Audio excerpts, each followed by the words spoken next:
ভিডিওটি সম্পূর্ণ দেখুন এবং মজা নিন। ভিডিওটির শেষে কিন্তু অনেক মজা আছে। দুইজন মহিলা গাড়িতে দুইটা চালের বস্তা তোলার জন্য অনেক চেষ্টা করতেছে। এর মধ্যে একজন পথচারী তাদের পাশ দিয়ে যাইতেছে। পথচারীকে ডেকে তারা চালের বস্তাগুলো তুলে দিতে বলল।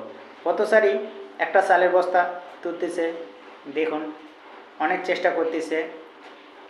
অবশেষে একটা চালের বস্তা গাড়িতে তুলে ফেলল।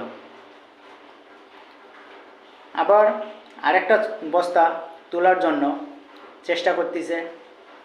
দেখুন অবশেষে এই বস্তাটিও সে গাড়িতে তুলে ফেলল। এখন মহিলা দুটা গাড়ি থেকে দুইটা পানির বোতল বের করতেছে। অবশেষে দুইটা পানির বোতল বের করলো। এখন তারা পানি খাবে। এই সময় চালের বস্তা তুলে লোকটি তাদের থেকে পানি চাইল। তারা পানি দিতে চাইল না। এখন দেখেন লোকটি কি করে।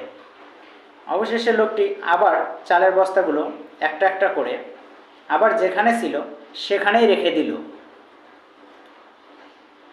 কিন্তু তারা রেখে দিতে চাইছিল না। কথাই আছে না, যেমন কর্ম তেমন ফল। লোকটি তো বেশি কিছু চায়নি, উপকার করার পরে শুধু এক ফোঁটা পানি চাইছে, একটু খাইতে পারে, কিন্তু তারা পানিটা খেতে দিল না।